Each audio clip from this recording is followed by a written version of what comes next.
শত্রু। বলছিলাম সম্মানিত দিনী ভাই, দুনিয়াতে দুটি পাপ রয়েছে আশ্চর্য, মানুষ না করেই পাপী। তার একটি হচ্ছে কেউ যদি কাউকে বলে যে আসো জুয়া খেলি, তাহলে তাকে কাফারা দিতে হবে, খেলেই নি। আরেকটা পাপ রয়েছে কোন মহিলা যদি সাজসজ্জা গ্রহণ করে রাস্তায় চলে, পুরুষ যদি বুঝতে পারে তাহলে সে ব্যভিচারিণী, সে ব্যভিচারিণী, সে ব্যভিচারিণী, সে জেনা করেনি। উল্লেখ্য যে যখন কোনো টাকার হারজিত থাকে না, শরীর চর্চা থাকে, তখন সেই খেলা খেলা যায়।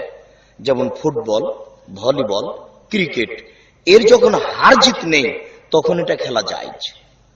যেমন গ্রামের ছেলেরা গ্রামের মাথায় খেলে, যেমন স্কুলের ছেলেরা স্কুল ফিল্ডে খেলে, এইটা যায়। কিন্তু যখন এটা আন্তর্জাতিক মানে টাকার হার জিতে যাবে, তখন এটা একেবারেই হারাম। আন্তর্জাতিক খেলা টিভিতে দেখা তো দূরের কথা, ওর গল্প যেখানে চলে সেখানে বসে থাকাও হারাম। আমি বললাম ওর গল্প যেখানে চলে সেখানে বসে থাকাও হারাম। আর বলে দিলাম কিয়ামত পর্যন্ত সময় থাকলো দেখি কোন মায়ের বেটা এই ফতোয়া এভাবে উল্টে ধরতে পারে। যা বলছি তাই থেকে যাবে। আম গাছে জাম ধরে না, ধরে যেতে পারে। অমাবস্যার রাতে চাঁদ উঠে না, উঠে যেতে পারে। সুঁয়ের ছিদ্র দিয়ে ফাল ঢোকে না, ঢোকে যেতে পারে। সুঁয়ের ছিদ্রে ফাল ঢোকে যেতে পারে। আম গাছে জাম ধরে যেতে পারে। অমাবস্যার রাতে চাঁদ উঠে যেতে পারে, এটা ঘটে যেতে পারে। কিন্তু যেই কথা বলছি এতে সন্দেহ আছে বলে কিয়ামত পর্যন্ত চেষ্টা করলে সরিষা ঢোকানো যাবে না। যা বলছি তাই থেকে যাবে। তবে আমি মানুষ। বলছিলাম সম্মানিত দিনী ভাই, যেখানে টাকার হারজিত রয়েছে সেটাই হলো জুয়া। প্রত্যেক যেই খেলাতে টাকার হারজিত রয়েছে সেটা হলো জুয়া।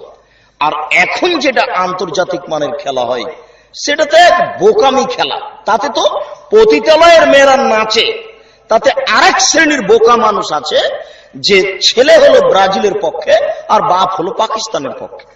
বাপ বেটা দুইজন, দেখি বাড়ির উপরে দুইটা পতাকা।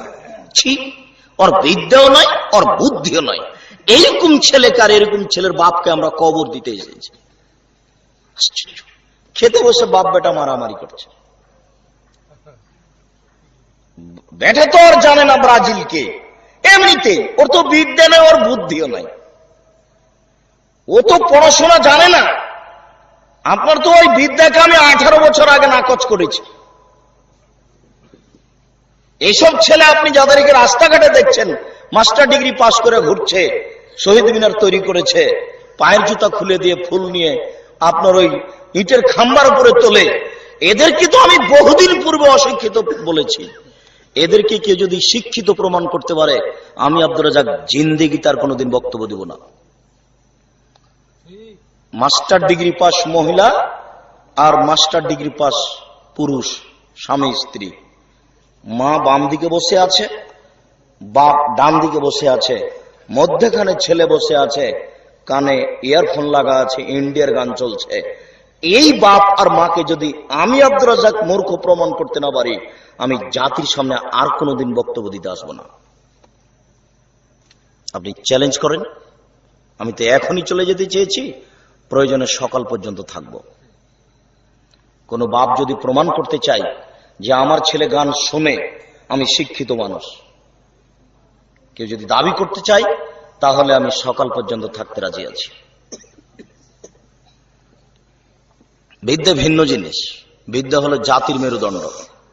জাতিকে কবর দিয়ে মানুষ শিক্ষিত নিজেকে প্রমাণ করতে পারে না, ভুল হিসাব। আজকে আপনি দেখতে পারেন www.com আব্দুর রাজ্জাক বিন ইউসুফ বিদ্যা। এ ব্যাপারে যুবক তোমাকে আমি পরামর্শ দিয়েছি, তুমি এটা ইন্টারনেট টান দিয়ে দেখো। তোমাকে বলতে চাচ্ছি আমি কিছু। তুমি জাতির জন্য একটা আগাছা, তুমি জাতির জন্য একটা বোঝা। তুমি জাতির কি করতে পারো যুবক? তুমি তো একটা কাপুরুষের সন্তান, কাপুরুষ। নেতা নেত্রীর ছবি কাঁধে করে ঘুরো, তোমার কি দাম আছে? কে বলেছে তুমি শিক্ষিত মানুষ? অসম্ভব হতে পারে না। মূল সিদ্ধান্ত, আমি মুসলিম চির রণবীর, মরণকে করি না ভয়। আমি ছবিকে কবর দিতে এসেছি, আমি মূর্তিকে লাথি দিয়ে ভাঙতে এসেছি। তুমি জানো না আমি মুসলিম? তুমি কখন বিজাতিতে চলে গেছো সেটা তোমার ব্যাপার। তুমি তো পহেলা বৈশাখ মানো, আমি কি হিন্দুর বাচ্চা? আমি কি হিন্দুর ঘরে জন্ম নিয়েছি নাকি আমি পহেলা বৈশাখ মানবো? তুমি বলো কি? তুমি জানো না আমি মুসলিম? আমার রক্তের সাথে মিশে আছে মূর্তি ভাঙা নীতি, আমার গোস্তের সাথে মিশে আছে মূর্তি ভাঙা নীতি। আমি পহেলা বৈশাখকে কবর দিতে এসেছি, আমি হিন্দুর ঘরে জন্ম নিয়ে জনাব। আমি মুসলিম চির রণবীর, মরণকে করি না ভয়। মরলে শহীদ, বাঁচলে গাজী, আমার উভয় সমান। মরো যতটুকু, বাঁচাও ততটুকু, আমার উভয় সমান। তুমি তো জাতির জন্য আগাছা, তুমি জাতির জন্য বোঝা। তোমার দিয়ে জাতির কি হতে পারে? তোমার দিয়ে জাতি কি পেতে পারে? বলছিলাম যেসব খেলায় শরীরের হার্যে শরীর চর্চা নেই সেগুলো একেবারেই হারাম।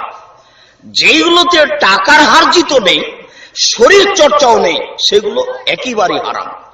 রাসূল সাল্লাল্লাহু আলাইহি সাল্লাম বলেন, মান লাইবা বিনারদিশির ফাত আদখালা ইয়াদাহু ফি দামি খিনজির। কেউ যদি চৌসাত, ছক্কা, লুডু, দাবা, পাঞ্জা, ক্যারাম বোর্ড, তাস, মোবাইল এবং কম্পিউটারে গেমস খেলায় অংশগ্রহণ করে, তাহলে সে তার হাতকে শূকরের শরীর রক্তের মধ্যে ডুবিয়ে দিল।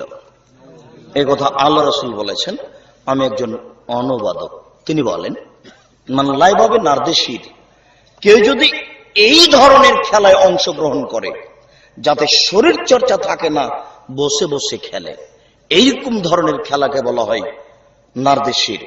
চৌসাত, ছক্কা, লুডু, দাবা, পাঞ্জা, ক্যারাম বোর্ড, তাস, মোবাইল ও কম্পিউটারের গেমস, এই ধরনের যত খেলা আছে, এইসব খেলায় যারা অংশগ্রহণ করে তারা তাদের হাতকে শূকরের শরীর রক্তের মধ্যে ডুবিয়ে দিল বলে আল্লাহ রাসূল উল্লেখ করেছেন মুসলিম।